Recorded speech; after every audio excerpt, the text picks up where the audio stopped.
윤석열 대통령 측이 내외신 기자를 잇따라 만나 내란죄에 동의할 수 없다는 입장을 재차 밝혔습니다. 비상계엄 사태를 수사하고 있는 공조수사본부는 윤 대통령에게 오는 25일에 출석하라며 2차 출석 요구서를 보냈습니다. 네, 관련 내용 포함한 정치권 이슈들 김민수 전 국민의힘 대변인, 김수민 시사평론가와 함께 짚어보겠습니다. 두 분 어서 오십시오. 안녕하세요. 안녕하십니까. 예, 안녕하십니까. 지금 말씀드린 대로 오늘 오전이었습니다. 공조수사본부가 윤 대통령에게 오는 25일에 다음 주 수요일에 출석을 하라고 다시 출석 요구서를 보냈습니다. 다음 주 수요일이 크리스마스이고요. 공휴일입니다. 공휴일에 2차 요구를 했는데 어떻게 좀 이 움직임 보고 계십니까? 네, 일단 뭐 출석을 요구하는 데 있어서 크게 윤 대통령이 여기에 응할 것이다라는 기대는 수사기관들이 하지 않는 것 같아요. 이미 몇 번 출석 요구를 해왔고 뭐 검찰에서도 12월 11일에 출석하라고 했는데 거기서부터 불응을 시작을 했거든요. 그리고 빨리 출석을 해야 될 이유가 상당히 많습니다. 증거인멸의 우려도 있고 그런 상황인데 사실 윤 대통령 측도 출석을 했다가 체포나 구속을 당할 수 있다는 점 이런 것들을 알고 있을 거예요. 그런 의미에서는 수사기관도 이 소환 자체의 의미를 둔다기보다는 소환이 계속 거부당하고 있다라고 하는 점 이것을 명분으로 해서 구속과 체포 이쪽으로 이어가기 위한 그런 수순으로 보이는 것이고 윤 대통령대로 현재까지의 태도로 봤을 때는 소환에 응해서 정정당당하게 입장을 피력하고 이런 것을 하지 않을 것으로 보이거든요. 결국에 체포 및 구속으로 가는 수순을 다 같이 밟는 것이 아니냐 이렇게 분석을 해봅니다. 소환에 응하지 않을 것 같다라고 하셨는데 변호인단 구성에 대해서 안 그래도 이제 어제 석동현 변호사도 이야기를 했습니다. 당장 다음 주 수요일인데요. 어떻게 좀 예상해 볼 수 있겠습니까? 좀 객관적으로 바라보아야 될 것 같아요. 그러니까 지금 대한민국의 법은 분명히 하나인데 이 법을 적용함에 있어서 지금 좌파 무죄, 우파 유죄를 외치고 있는 것이 아닌가 하는 생각도 듭니다. 예를 들어 지금 민주당 이재명 대표 같은 경우는 본인의 수많은 혐의들을 계속해서 지연시켜 왔던 것들 국민들이 다 아시는 거고요. 민주당의 돈봉투 사건이라든지 조국 최종 심판 받았지만 조국 대표도 마찬가지였습니다. 자, 근데 민주당의 그 좀 극좌 정치인들이나 거짓 뉴스들을 많이 퍼뜨리고 있는 극자 유튜버들 같은 경우에는 지금 내란죄를 확언하면서 사형 또는 무기징역까지도 주장하고 있는 상황이거든요. 자, 그럼 이런 상황에서 지금 과연 변호인단 꾸리고 있는 일주일 남짓의 시간이 정말로 긴 시간인지 반문하고 싶습니다. 대통령에게는 이 짧은 시간 동안에 빠르게 수사에 임하지 않는다, 변호인단을 꾸리지 않는다라고 이렇게 매몰차게 주장하고 있는 민주당이 그간 민주당의 수많은 혐의들을 얼마나 지연시켜 왔는지, 그리고 최근 이재명 당대표만 해도 본인의 공직선거법조차도 2심에서 변호인단을 아직 꾸리지 못했다. 그리고 주소가 바뀐 것도 법원에 알리지 않고 폐문부재하는 등 얼마나 많은 기피를 해왔습니까? 그러니까 같은 사안들을 냉정히 바라보아라. 대통령은 변호인단 꾸릴 시간 일주일 채 받지 못했다라는 말씀도 드리고 싶습니다. 네, 이 내용과 관련해서 시계를 어제로 좀 돌려보면 윤 대통령의 측근인 석동현 변호사가 내외신 기자들을 만나서 대통령의 이 계엄 선포가 내란에 해당하지 않는다는 입장을 전했습니다. 그러면서 지금 군 관계자들이 체포 지시 증언이 계속해서 나오고 있는 가운데 윤 대통령은 체포에 채자도 꺼낸 적이 없다라는 입장을 밝혔거든요. 어떻게 들으셨습니까? 내란에 해당하지 않으면 빨리 수사기관에 출두해야 될 일이죠. 변호인단이 지금 석동원 변호사도 있는데 도대체 몇 명을 구성을 해야 변호인단이 구성이 된다는 건지 모르겠어요. 이를테면 야당 쪽에 정치인들을 보면 이재명 대표의 혐의는 배임이나 뇌물 관련 혐의고 조국 대표 같은 경우는 문서 위조 아니었습니까? 이런 것들은 이제 관련 증거라든지 정황들이 이미 확보된 상황이라서 재판이 좀 길어진다고 해도 결국에 이재명 대표도 일부 유죄 판결을 받았고 조국 대표도 결국에는 수감이 됐어요. 근데 문제는 뭐냐면 윤석열 대통령의 경우는 현행범이라는 겁니다. 굉장히 급박한 상황인데 이거를 변호인단이 구성이 안 돼서 못하고 있다. 이렇게 얘기하는 건 본인이 자신이 없다는 거예요. 본인이 자신이 있으면 오히려 즉각적으로 출두를 해가지고 내란이 아니다라는 것을 소명을 했을 겁니다. 그게 아니다라는 게 일단 1차적으로 깔려 있고요. 그리고 석동현 변호사가 체포에 채자 같은 것도 들어가지 않았다라고 얘기를 했는데 그건 그럴지도 모르겠다는 생각도 들었어요. 왜냐하면 홍장원 국정원 제1차장의 증언에 따르면 윤 대통령이 싹 잡아들여라고 지시를 했다는 거예요. 싹 잡아들여라는 말에는 체포라든지 끌어내 이런 표현은 없죠. 이게 혹시 표현에 따른 트릭이 아닌가 싶을 정도의 그런 얘기고 지금 많은 관계자들이 윤석열 대통령으로부터 지시를 받았다라고 증언을 하고 있는 그런 상황입니다. 그리고 이 증언이 또 구체적으로 나온 것이 수도방위 사령관, 전 사령관 같은 경우에 윤 대통령이 4명을 투입해서 1명씩 끌어내면 될 거 아니냐. 라고 얘기했다는 것이 또 보도가 되고 있고 굉장히 그 여러 관계자들의 진술이 일관되고 있거든요. 이 상태에서 과연 체포의 채자를 얘기하지 않았다라고 얘기하는 것이 설득력이 있는 건가라고 하는 거고 그리고 최소한도의 사실만 따져보더라도 그러면 국회 경찰들이 담장을 둘러쌌을 때 국회의원들 출입을 막았을 때 윤 대통령이 그러면 안 된다.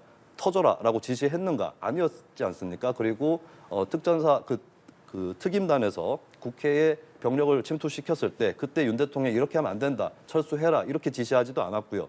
그리고 국회에서 계엄 해제 표결이 끝나고 나서도 시간을 끌다가 결국에는 합참 지휘통제실에 그 안에 결심지원실까지 들어갔습니다. 굉장히 보안시설인데 여기서 윤 대통령이 무슨 얘기를 했는가 혹시 제2차 계엄까지 바라보지 않았는가라고 하는 이 의혹까지도 나오고 있어요. 이 부분 고비고비해서 윤 대통령이 책임 있는 조치를 취하지 않았던 것은 분명한 거거든요. 그럼 거기에 대해서 본인이 해명할 수 있을 거냐. 그 얘기는 안 하고 이제 체포의 채자도 꺼내지 않았다. 이 정도 수준에 머무르고 있는 것이 저는 어쩌면 석동현 변호사도 윤 대통령으로부터 제대로 된 진술을 받지 못하고 있는 것이 아닌가 이런 생각도 듭니다. 지금 짚어주신 것처럼 뭐 군 관계자들이나 피해자들의 진술과는 대치되는 부분이지 않겠습니까?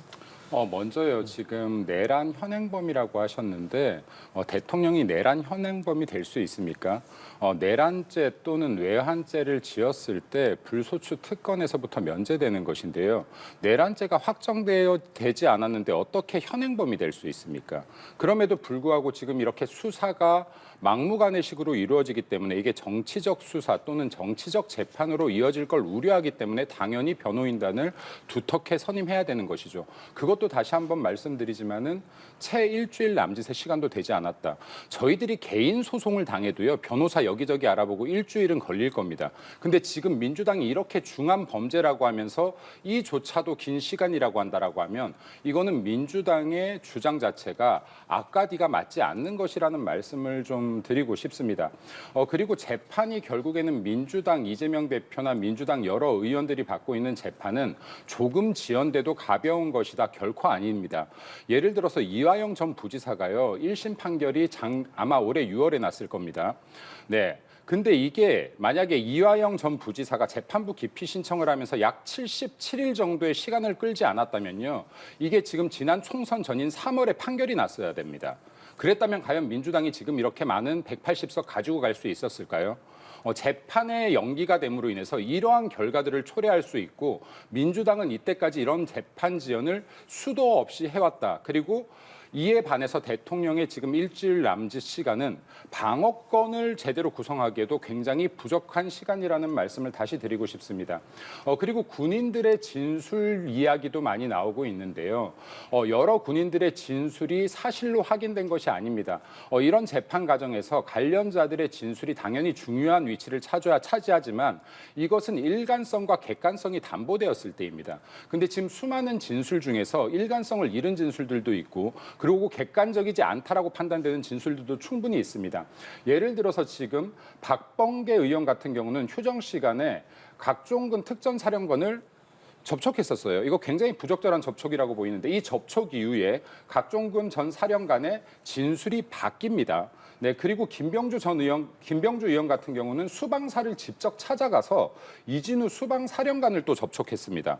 또 군인을 자신의 유튜브에 출연시키기도 했어요. 이런 과정들을 보면 혹시 민주당으로부터 군인들에 대한 회유나 압박, 겁박은 없었는지도 저는 확인해 봐야 될 것이다. 왜냐하면 지금 이화영 전 부지사 재판 같은 경우에 민주당 수많은 의원들이 이화영 전 부지사의 와이프, 아내 되는 사람과 측근들을 찾아가서 회유했던 정황들이 굉장히 이슈됐었습니다. 이러한 상황들이 지금 대한민국에서 또 벌어지지 말라는 법이 없다. 그렇기 때문에 지금 나오고 있는 진술들의 진위 여부가 확실하게 재판에서 판단되어질 때까지 누군가의 진술을 가지고 마치 사실인 양 선전성동되어서는 안 될 것이라는 말씀도 좀 드리고 싶습니다. 알겠습니다. 자, 그럼 이번에는 수사 상황을 좀 지켜보도록 할 텐데요. 검찰이 이제 공수처에 이 내란 혐의 수사를 이첩을 했습니다. 그리고 검찰은 체포조 운영을 이제 했다라는 의혹에 대한 조사를 하는 과정에서 경찰서, 또 국방부 조사본부, 국수본 압수수색이 진행이 됐습니다. 이게 이첩을 하고 하루 만에 다시 이제 경찰을 압수수색하는 모습이다 보니 여러 이야기들이 좀 나오고 있는데 어떻게 좀 보고 계십니까? 일단 검찰 내부의 조율이 좀 안 되고 있는 것 같아요. 지금 검찰이 대통령 관련한 부분은 공수처에 이첩을 했는데 이 부분이 사실 특별수사본부 관계자들은 동의하지 않았다라고 합니다. 반발했다고 하고 심우정 경찰청장이 좀 밀어붙인 게 아닌가 그렇게 보여지는데 내부 조율이 더 필요했던 부분이 아닌가 싶고요. 사실 검찰이 경찰을 수사하는 건 저는 어느 정도 불가피하다고 봅니다. 왜냐하면 경찰은 계엄의 한 주체이기 때문에 거기에도 또 윤석열 라인이 있을 수 있는 것이고요. 윤석열 대통령이 뭐 아까 전에 민주당이 증인들 회유한 거 아니냐 이런 의혹을 제기하셨는데 그렇게 치면 윤석열 대통령도 회유할 수 있는 거예요. 그런 것들을 따져봤을 때 사실 계엄에 직접적으로는 검찰보다는 경찰이 더 연루가 되고 개입돼 있기 때문에 또 방첩사라든지 이쪽에 명단을 넘겼다거나 이런 의혹이 제기가 되고 있어서 저는 경찰이 검찰을 수사하는 거는 어느 정도 불가피하다라고 보고 좀 주의해야 될 부분은 이제 검찰이 윤석열 대통령이 검찰 출신이니까 검찰보다는 경찰이 수사하는 게 낫지 않을까라는 말씀들을 많은 분들이 하셨는데 그게 아닐 수도 있습니다. 왜냐하면 이제 역대 검찰들은 사실 대통령이 힘 빠질 때는 적극적으로 수사를 해왔던 거거든요. 근데 오히려 경찰 쪽이 정권에 좀 이렇게 장악된다거나 이런 우려가 더 클 수도 있는 그런 상황이기 때문에 저는 사실은 각계 기관들이 각자 수사를 하는 게 꼭 나쁘지는 않다고 생각해봤습니다. 서로 견제를 할 수 있는 부분들이 있기 때문에 그래서 이 수사는 좀 불가피했던 것 같고 경찰에서도 어느 정도는 해명을 해왔던 것 같아요. 우정수 본부장이라든지 국수본 관련해서 의혹에 대해서 근데 이번에 좀 휴대전화가 압수가 되니까 기분이 나쁠 수는 있을 거라고 보여지는데 어쩔 수 없는 진통은 아닌가 이렇게 보여지고 지금도 방금 연합뉴스 단독을 통해서 몇 가지 속보들이 전해지는데 조금 아직까지 명확하게 정리는 안 되고 있는 것 같습니다. 좀 더 수사 상황을 지켜봐야 될 것 같고 근데 이 국면을 넘어서면 저는 원래 이제 원칙적으로는 수사기관들이 협조해서 다 같이 공조를 하는 것이 가장 바람직하다고 봤거든요. 예. 근데 좀 그 시기가 늦어버린 건 아닌가라는 그런 우려가 들고 늦으면 늦는 대로 빨리 국회에서 추진하고 있는 상설특검 그리고 별도의 특검 이런 것들이 추진을 해서 전체적인 수사를 통합해서 꾸려갈 수 있는 그리고 특검을 하게 되면은 이게 수사가 끊어지거나 뭐 새로 시작하는 게 아니라 경찰, 검찰, 공수처가 해왔던 수사를 인계받고 인력도 인계받아서 그대로 가는 거거든요. 그래서 빨리 특검이 출범할 필요가 있다는 것을 다시 한번 확인을 하게 됩니다. 네, 지금 수사 진행 상황과 방향에 대해서 어떻게 보고 계십니까? 국민들도 답답해하실 것이고 저도 답답하고 여기 앵커분들도 답답해하실 것 같아요. 도대체 누가 해야지 맞느냐? 이게 경찰이 수사해야 맞느냐? 검찰이 해야 맞냐? 공수처가 해야 맞냐? 지금 이런 논란이 일어나고 있는 것들 왜 때문입니까? 문재인 전 정권 당시에 검찰에 대한 개혁이라는 미명 아래 이루어졌던 검경 수사권 분리 그리고 공수처 세금 1,000억이나 들여서 만들었던 공수처 분리 때문에 아닙니까? 지금 이러한 것들도요. 정치인들이 자신들의 잘못된 신념이나 정치적 이득 때문에 법률이나 이런 제도를 마음대로 개편했을 때 이 미래에 이러한 문제들이 반드시 터진다라는 걸 좀 말씀드리고 싶습니다.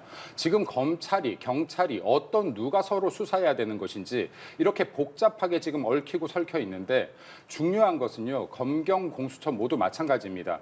정말 이번 사태에 대해서 정치적 판단 내려놓고 제대로 된 수사를 하라는 말씀 드리고 싶습니다.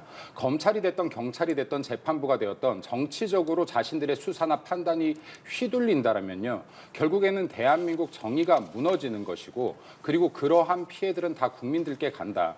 그러니 지금 수사 서로 공적을 세우기 위해서 경쟁된 수사, 어거지 수사는 내려놓고 제대로 된 수사, 절차에 맞는 수사라는 말씀 드리고 싶습니다. 예, 지금 이런 가운데 김용현 전 국방부 장관 같은 경우에는 국군의 계엄 사무 수행은 정당하다라고 하면서 두 번째 옥중에서 입장문을 냈습니다. 구속 이후에 수사에는 지금 전혀 응하지 않고 있는 상황인데 계속해서 이렇게 입장문을 내는 상황은 좀 어떻게 바라보고 계십니까? 네, 사무 수행이 정당했으면 할 말이 많을 수밖에 없죠. 근데 할 말이 없기 때문에 지금 이러고 있는 거고 이 선언은 사실 법적으로 자신을 변호하는데도 결코 유리하지 않을 겁니다. 왜냐하면 그동안 자행됐던 것들이 다 정당했다라고 얘기를 한다면 그러니까 사실 김용현 전 장관 입장에서는 그건 제가 한 것이 아니었습니다라고 얘기를 해가지고 감형을 받고 이게 그나마 할 수 있는 전략이거든요. 근데 그게 아니라 그건 제가 한 것이 맞는데 정당합니다. 이렇게 얘기를 해버린 꼴이라서 굉장히 이게 부담을 안게 됐다. 그러면 왜 그런 자신한테 손해가 될 짓을 했을까? 아마도 사법적 전략은 조금 다를 거예요. 수사실이라든지 법정에 가서는 그거는 제가 한 일이 아닙니다라고 할 거예요. 근데 왜 겉으로는 이렇게 입장문에서는 계엄 사무는 정당했다. 왜냐하면 김용현 전 장관 같은 경우 사법적인 변호도 필요하지만 대중적인 어떤 선동 이런 것도 필요한 거거든요. 정치적으로 윤 대통령한테 많이 그 의지를 할 수밖에 없을 거예요. 사실 수사실에서 이미 윤 대통령한테 불리한 사실들을 여러 가지 진술을 한 것으로 보여요. 하지만 그렇게 그냥 갈 수는 없는 거거든요. 윤 대통령 지지층에게 또 보호를 받아야 되겠다, 정치적인 보호를 받아야 되겠다 이렇게 생각을 하니까 결국에 이런 입장이 나올 수밖에 없지 않은가 그렇게 보이고 이제 정말 정당하다면 여러 가지 할 수 있는 말이 많다. 근데 그렇지 못하다. 이게 결국에 중요한 부분이라고 봅니다. 네, 지금 김용현 전 장관 같은 경우에 내고 있는 입장이랑 지금 사법적으로 전략은 다를 수 있다라고 짚어주셨거든요. 동의하십니까? 김용현 전 장관 같은 경우는 지금 현재 수사 단계에도 불구하고 군인으로서의 마지막 명예를 내려놓지 않고 있다라고 저는 판단되어집니다.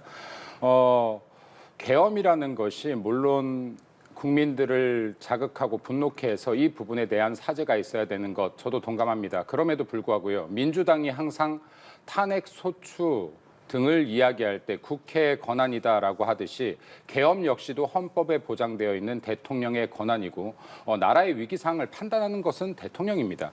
네, 그리고 지금 국방부 장관으로서 지금 이 사태가 국헌 문란을 위한 계엄이 아니라 정말로 나라의 질서를 바로잡기 위함이었다라고 판단되었다면 지금 김용현 전 국방장관의 주장이 맞는 것일 것이고요. 그리고 정말로 반국가 세력, 지금 대통령이 말하듯 반국가 세력들에 대한 문제, 그리고 선거 관리 부실에 대한 문제, 감히 지금 선관위 누가 잡을 수 있습니까?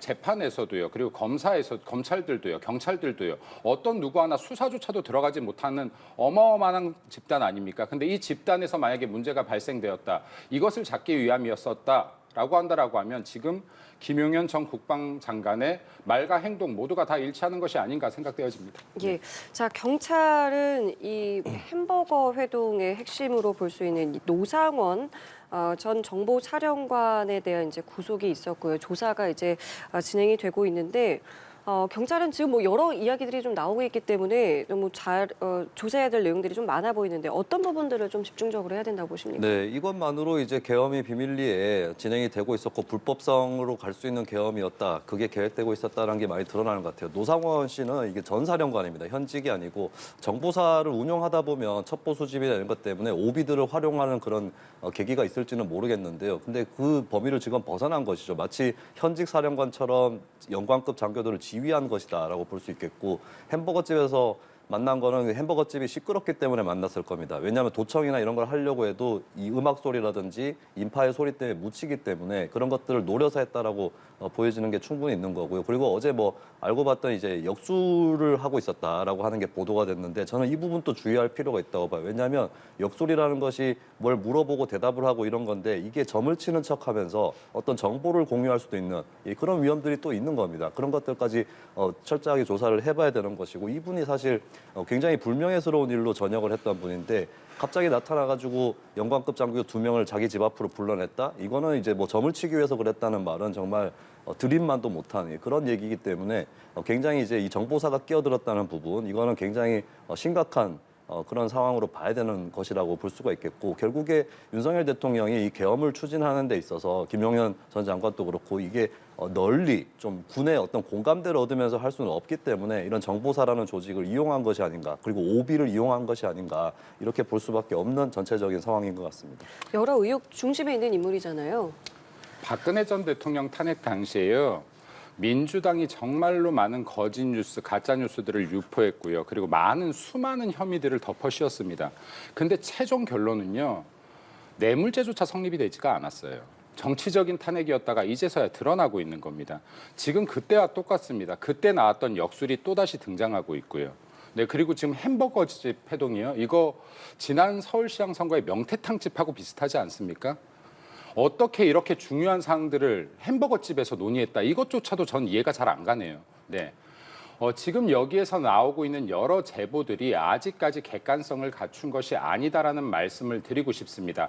하물며 한동훈 대표를 총살하라는 지시가 있었다는 가짜 뉴스조차도 공공연하게 뉴스들을 타고 지금 국민들께 전파가 됐었습니다. 이러한 부분들이요. 아무리 민주당이 현재 윤석열 대통령을 탄핵하고 정권을 찬탈하고 싶다라고 하더라도 가짜 뉴스로 선정선동하는 것은 멈춰야 될 것이고, 그리고 재판 결과에 따라서 지금 수사 진행 상황들이 객관적으로 발표되게끔 해야 되는 것이지, 그 전에 이런 제보센터들을 통해서 받은 제보들을 중심으로 가짜 뉴스를 이렇게 확산시켜서 안 될 것이다. 그리고 아직까지 이런 제보들은, 그리고 이런 진술들은 진위 여부가 다 확인된 것이 아니니 조심스럽게 발언하자라는 말씀 좀 드리고 싶습니다. 예, 알겠습니다. 그리고 윤석열 대통령이 앞서 대국민 담화를 통해서 계엄을 선포한 이유 중에 하나로 부정선거 의혹을 제기했습니다. 그 이후에 관련해서 뭐 음모론 등이 나오기 시작했고 또 확산하면서 선관위에서 입장문을 계속해서 냈는데 어제도 반박에 나섰습니다. 네. 그 내용을 보면 뭐 득표 비율이나 뭐 투표함 바꿔치기 등은 전혀 있을 수 없는 일이다 일축했거든요. 윤석열 대통령이 직무를 놔버렸던 게 아닌가 싶어요. 계엄이나 이런 거 말고는 다른 부분은 놔버린 게 아닌가 싶은 게, 국정원에서도 국회에 보고를 했습니다. 선관위에 이런저런 보안 사항을 요구를 했고 보안 점검을 했다라고 그렇게 국회에 보고를 했고요. 그다음에 윤 대통령이 총선을 앞두고 문제가 있는 부분에 대한 개선을 요구했지만 제대로 개선됐는지 알 수 없어서 국방장관에게 선관위 시스템을 점검하도록 했다. 이렇게 설명을 했는데, 국정원에서는 선관위가 실제로 국정원이 권고한 대로 보안 관련 문제점을 개선한 사실을 올해 초에 여러 차례 확인했다라고 하는 게 국정원의 입장입니다. 윤 대통령이 계엄까지 저지른 분이 국정원 입장도 못 믿고 여기까지 왔는가 참 의문스러운 것이고, 두 가지 중에 하나겠죠. 국정원의 이런 보고들을 대통령이 받지 않았거나 못했거나, 아니면 받아놓고도 다시 유튜브라든지 이런 걸 보고 원래 상태로 되돌아갔거나, 둘 중에 하나가 아닌가 싶은데, 이미 대통령직을 제대로 수행하지 못하는 상태였다는 것만 실토를 한 것이 아닌가 이렇게 보여지고, 자꾸 이게 그 부정선거론이 사실은 이게 원래는 민주당의 강성 지지층 사이에서 시작이 된 건데 돌림 노래가 돼버렸어요. 그리고 윤석열 대통령이 검찰총장을 수행하면서 민주당 정권에 대해서 증오를 갖게 됐는데, 그 증오를 갖게 됐을 때는 상대방보다 더 올바른 행동을 하고 더 올바른 위치에 서도록 노력해야 됩니다. 근데 본인이 결국에 남의 가짜뉴스를 탓하다가 가짜뉴스의 끝판왕이 돼버렸다라고 하는 게, 이거는 이제 전 국민들도 좀 곱씹을 만한 대목인 것 같아요. 적을 증오하다가 적보다 더 나쁜 사람이 된 그런 사례가 있을 수 있다는 게 이런 선거 음모론에서 또 한 번 드러나는 것 같습니다. 예. 왜 대통령의 변론에도 불구하고 수사를 이렇게 강행하고 있고요. 민주당 이재명 대표의 변론에도 수사와 재판은 이뤄집니다. 왜 선관위는 우리 안 했어요 말 한마디 하면 다 끝나야 될까요? 선관위가 진짜 성역이어야 되는 게 맞나요? 선관위도 잘못된 게 있다라면 국민 앞에서 수사받고 그리고 재판받아야지 되지 않겠습니까? 그리고 지금 선관위가 계속해서 하는 말은 선거 조작 불가능하다, 투표함 바꿔치기 불가능하다 하는데요. 우리가 불가능할 것 같았던 것들을 눈으로 보지 않았나요? 소쿠리 투표 국민분들 보시지 않았습니까? 쓰레기통에서 발견된 지금 투표용지들 보지 않았나요? 투표용지가 이렇게 두루룩 붙어 나온 투표용지 보지 않았습니까? 줄 서서 투표했나요? 지금 이런 것들이 증거로 나오고 있음에도 불구하고 그런 일 없다라고만 하면 수사의 대상도, 조사의 대상도, 재판의 대상도 안 되는 성역이 어떻게 대한민국에 있을 수 있습니까? 그리고 계속해서 극우 유튜버들의 주장이라고 하는데요. 제가 이 부분 이제부터 극우 유튜버의 주장이라고 절대 해서 안 된다라는 말씀을 드리겠습니다. 왜?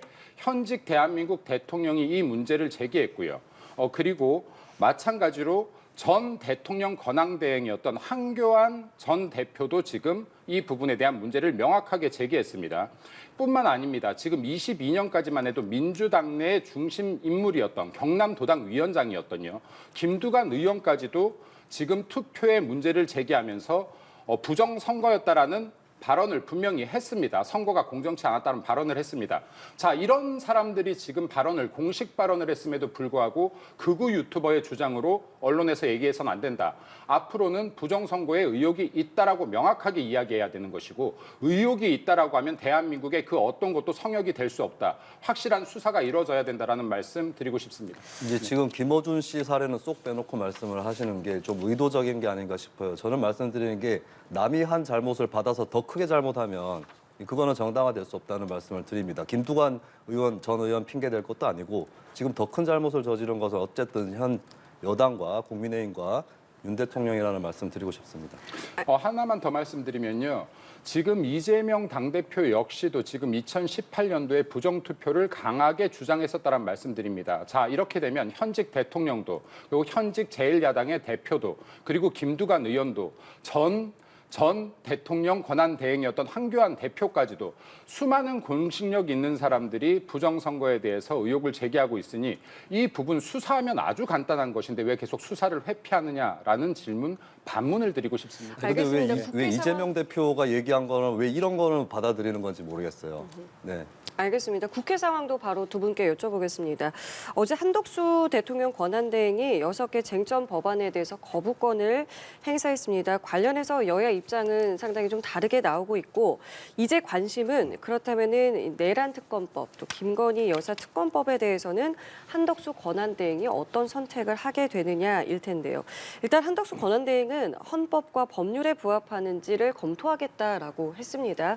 민주당에서는 지금 탄핵 카드까지 꺼내고 있는 상황인데 어떤 결정하게 될 거라고 보십니까? 이 양곡법 등에 대한 거부하고는 특검법하고는 다르다고 봐야 될 거예요. 양곡법은 이제 행정부의 좀 일반적인 입장인 거고 윤석열 대통령의 사익이라든지 뭐 이권 이런 것과 관련된 것은 아닙니다. 그러다 보니까 저는 민주당도 이걸 이제 재의결을 할 때 국민의힘 의원들 일부, 농촌지역구 일부 의원들 설득을 하고 그래도 안 되면은 다시 법안을 재추진하면서 한덕수 총리하고 협상을 하고 그래도 안 되면 정권을 교체해서 그때 추진하는 것이 맞다고 봐요. 근데 특검법은 다릅니다. 특검법은 내란 혐의를 받고 있는 윤석열 대통령과 관련된 것이기 때문에 이것은 함부로 권한대행이 거부권 행사해서는 안 된다. 그리고 이미 상설특검법 같은 경우는 국회의원 제적의 3분의 2 이상이 찬성을 했거든요. 재의결을 해봤자 결과는 같을 것이다. 이걸 말씀을 드리고 싶고 김건희 특검법의 경우도 제적 의원은 아니지만 출석 의원의 3분의 2 이상이 찬성을 했어요.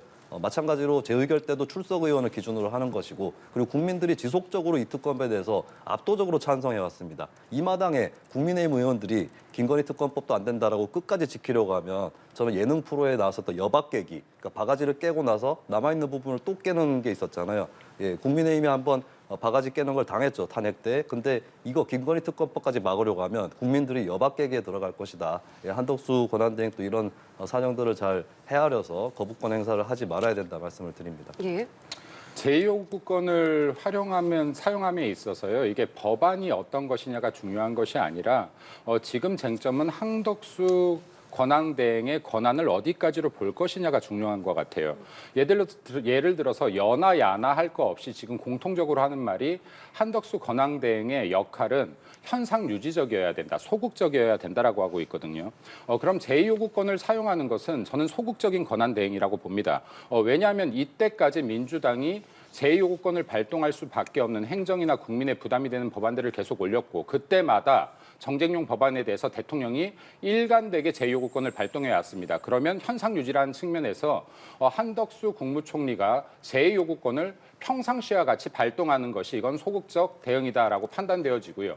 그리고 이와 같은 차원에서는 어떤 법안이든 같이 돼야 된다. 정쟁용 법안이라면 어떤 것은 제2요구권을 발동하고 어떤 것은 하지 않는 것이야말로 한덕수 국무총리가 사안에 대해서 판단하는 적극적 개입이라고 생각되어진다 말씀드리겠습니다. 지금 저희가 한덕수 권한대행의 이제 거부권 행사라던가 권한에 대한 이야기를 하고 있는 가운데 조사를 받았다라는 이야기를 하게 되었습니다. 어떻게 봐야 되겠습니까? 네, 더 늦기 전에 조사받는 게 더 좋죠. 어쨌든 내란 혐의 피의자로 입건이 돼 있는데 본인이 결백한 부분은 빨리 증명을 해서 이 부분을 털어내고 국정에 들어가는 것, 이것은 빨리 수사를 받는 게 오히려 낫다는 말씀을 드리고 지금까지 나왔던 얘기들을 종합해 봤을 때는 국무위원들이 이 계엄에서 들러리만도 못한 처지였다라고 보여요. 객관적으로도. 그렇기 때문에 아마 한덕수 총리가 어떤 기소가 된다거나 이럴 일은 어차피 없지 않을까. 별다른 또 다른 사실이 있지 않는 이상은 그렇게 보이기 때문에 본인이 빨리 결백을 입증하고 그때 있었던 상황들 이런 것들을 소상하게 얘기하는 것 이런 것들이 필요해 보이고 그리고 수사기관에 가서는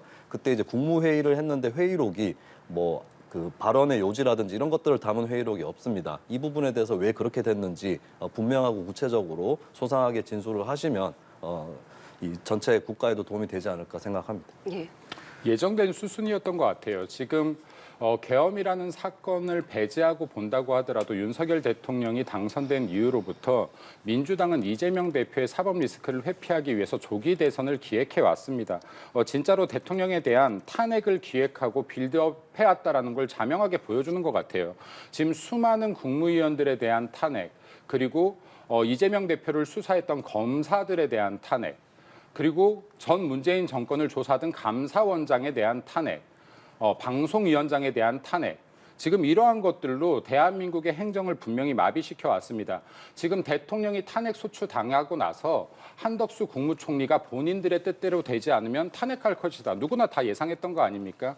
또다시 한덕수 국무총리 권한대행의 탄핵 빌드업을 하고 있다. 이제 다음은 경제부총리 차례인가요? 그 다음 사회부총리까지 준비하고 있나요? 이분들도 본인 뜻대로 안 되면 또 탄핵 소추할 겁니까? 행정부 완전히 마비시키겠다는 것 아니고 무엇입니까? 이런 행위들이야말로 정권 찬탈을 위한 내란 행위가 아닌지 조심스럽게 말씀드립니다. 네. 예, 알겠습니다. 이렇게 국회에서도 굉장히 여러 가지 이야기가 나오고 있고 시계도 빠르게 돌아가고 있는데 지금 국회 탄핵소추단과 법률대리인단도 각각 구성을 마쳤습니다. 향후 운영 계획 등을 논의했는데 오늘 오전 같은 경우에도 국회에서 탄핵소추단하고 대리인단이 간담회를 가졌습니다. 그러면서 신속한 파면 결정을 받아내겠다고 의지를 밝혔거든요. 어떻게 바라보고 계십니까? 네, 순조롭게 계속 진행이 될 것 같고 윤석열 대통령이 서류 송달을 자꾸 안 하고 있는데 이 부분 또 한 것으로 간주가 돼서 진행이 될 겁니다. 윤 대통령 본인이 잘 알 거예요. 예전에 화물연대라든지 전공의들을 상대로 업무 개시 명령 발동했을 때 그때 생각해보면 본인도 간주될 것이다라는 건 알고 있을 것이고 그대로 진행이 될 거고 그다음에 국회에서 추천한 후보자에 대해서 권한대행이 임명할 권한이 없다고들 하는데 이거 말도 안 되는 얘기죠. 그러면서도 법안 거부권 행사는 가능하다. 이 논리를 펴고 있는데 전혀 앞뒤가 맞지 않아요. 법안 거부권이 훨씬 강력한 행위인데 그거는 되고 국회에서 다 추천해놓은 후보자를 임명하는 건 안 되고 이건 마치 아빠가 아들이 자전거 사달라고 하니까 집에 돈이 없어서 못 사준다 해놓고 자기는 새 차 뽑는 거랑 똑같은 겁니다. 이게 앞뒤가 전혀 안 맞고 심지어는 권한대행이 장관 임명도 할 수 있다는 논리가 나오고 있는데 더더욱 안 되는 것이죠. 그렇게 친다면. 이거 본인들 저는 권성동 원내대표를 포함해서 국민의힘 관계자들 스스로도 알 거라고 봐요. 황교안 권한대행도 그런 주장을 하던데 본인도 알 거라고 봅니다. 국민들을 자꾸 현혹시키지 마시고 자신이 있으면 헌법재판에 빨리 들어가는 것 이것이 방법이다. 저는 헌법재판에 들어가서 기간이 좀 늘어진다거나 이런 것들은 어쩔 수 없다고 봐요. 다만 돌입하는 것은 조속하게 돌입을 해서 국민들 앞에서 좀 지저분한 모습을 안 보였으면 좋겠습니다. 네, 신속하게라는 부분을 다시 한번 강조했거든요. 대통령이 자신 있다면 빨리 재판에 들어가는 것이 아니라 얼마나 자신이 있으면 헌법재판소의 판결 과정을 생중계해달라고 하겠습니까? 6천만 국민이 봐달라고 하겠습니까? 이재명 대표 이렇게 당당하게 말할 수 있었습니까? 본인의 공직선거법 위반 사건, 위증 사건 어떤 것 하나 이재명 대표가 이거 생중계해달라고 요청한 적이 있습니까? 지금 대통령이 생중계까지 요청한 것은 나 정말 당당합니다. 6천만 국민이 봐주십시오 하는 건데 이것조차 지금 받아들여지지 않고 있습니다. 이러한 부분들에 대해서 국민들께서 잘 알아주셨으면 좋겠고요. 그 민주당이요. 이때까지 이 시간 동안 이제야 탄핵 소추단 17명을 꾸렸습니다. 대통령 지금 변호인단 꾸리는데 긴 시간인가요? 다시 한번 여쭙고 싶습니다. 그리고 지금 민주당 이재명 대표 같은 경우는요. 300만 원 벌금짜리 사건도요. 초호화 변호인단 꾸렸습니다. 지금 지난 총선에서 민주당 이재명 대표 변호하던 대장동 사건 변호사들 줄줄이 5명이나 들어가지 않았습니까? 이러한 부분들을 보시면서 국민들께서 정말로 현재 대한민국에서 일어나고 있는 일들이 좌파 무죄, 우파 유죄인지 하나의 법으로 두 개의 사안이 달아주고 있는 것은 아닌지를 객관적으로 바라보실 때가 분명히 있을 거라고 생각되어집니다. 예, 헌법재판관 임명과 관련해서도 여야 입장이 상당히 첨예합니다. 일단은 다음 주 월요일, 화요일에 민주당은 청문회 열겠다라고 지금 하고 있는데 국민의힘에서는 여전히 한덕수 국무총리 이 권한대행의 임명이 안 된다라는 입장을 고수하고 있는 상황이에요. 네. 사실 얼마 전에 권성동 원내대표가 어떤 인사에게 보낸 문자 메시지가 공개된 적이 있는데 요지는 국민의힘도 추천 다 해놨고 어쩔 수 없다는 요지였습니다. 그러니까 본인들도 알고 있는 건데 지금 자꾸 강성지지층만 보고 정치를 하니까 본인들이 누가 더 강성지지층한테 영합하나 이걸 가지고 경쟁을 하다 보니까 어거지를 쓰고 계시는 겁니다. 아까 얘기했던 재판 생중계 부분도 윤석열 대통령이 정말 자기가 죄 앞에서 떳떳해서 생중계를 요구하는 것이 아니라 본인의 얼마 남지 않은 그 지지층을 위해서 하는 것이겠죠. 정치적 선동의 효과들을 계속 노리고 있는데 자꾸 이렇게 정치를 사법화하고 또는 사법을 정치화하고 이런 행태들을 중단해야 된다는 말씀을 드리고 그리고 좌파 유죄라고 얘기가 나왔는데 아니 유죄가 나올 수 있는 사람들은 유죄를 받았어요. 아니 저는 이재명 대표나 조국 대표가 좌파인지도 잘 모르겠지만 이재명 대표 1심에서 일부 유죄 나왔고 조국 대표도 징역 2년이 나왔습니다. 근데 지금 이 판국의 내란의 혐의에 대해서도 부정을 하고 나아가서는 박근혜 전 대통령 징역 20년 나온 것도 부정을 하는 이런 것이야말로 사법의 정치화다는 말씀을 드립니다. 뭐 국민의힘의 입장과는 달리 어쨌든 청문회는 다음 주에 당장 진행이 되는 거거든요. 그러니까 이게 민주당이요, 헌법을 자기 입맛에 맞춰서 아전인수격으로 해석해서 안 된다. 예를 들어서 지금 황교안 전 그 권한대행 당시에요, 추미애, 박범계, 박영선, 민주당을 대표하는 주자들이 헌법재판관을 권한대행이 임명할 자격 없다라고 했지 않습니까?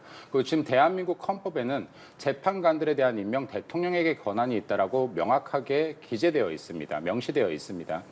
그리고 마찬가지로 아까 제가 그 관점에서 말씀드릴게요. 권한대행은 현상 유지적인 소극적인 권한을 행사하는 것이 맞다. 여야가 다 같이 이야기하고 있는 부분이에요.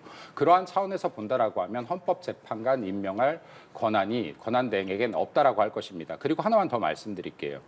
만약에요, 지금 한덕수 권한대행이 말을 안 들어서 탄핵 소추시킨다라고 가정하겠습니다. 네, 그러면 그 다음 경제부총리한테 이 재판관들 임명하라고 할 건가요? 민주당은? 장관급에게 장관급 임명하라고 할 겁니까? 이분도 말 안 들으면 사회부총리로 넘어갈 건가요? 어디까지 넘어갈 건가요? 예. 이러한 부분들도 민주당에서 이미 선례를 만들어서 헌법에 대한 해석의 여지 없이 임명하지 못한다로 만들어 놓은 사안입니다. 그렇기 때문에 이러한 것들 번복하지 마시고 본인들이 주장했던 대로 일관성 있는 주장을 하시길 바란다는 이것만 그럼 말씀드립니다. 짧게 여쭤볼게요. 헌재에서도 이 한 권한대행이 재판관 임명이 가능하다라는 입장을 내기는 했습니다. 이 부분에 대해서는 그럼 어떻게 보십니까? 헌재 역시도 지금 이러한 사안들에 대해서 판례라는 게 있는 거고요. 그리고 기존에 판결했던 것들이 있는데 객관성을 두어야 될 것이다라는 말씀을 드리고 결국에는 권한대행의 몫이 아닐까 싶습니다. 권한대행이 본인의 의지와 그리고 사명감대로 행동하는 것인데 제가 볼 때는 헌법재판관 임명 거부할 것으로 보입니다. 예, 알겠습니다. 오늘 두 분 말씀은 여기까지 듣도록 하겠습니다. 지금까지 김민수 전 국민의힘 대변인, 김수민 시사평론가와 함께했습니다. 고맙습니다. 감사합니다.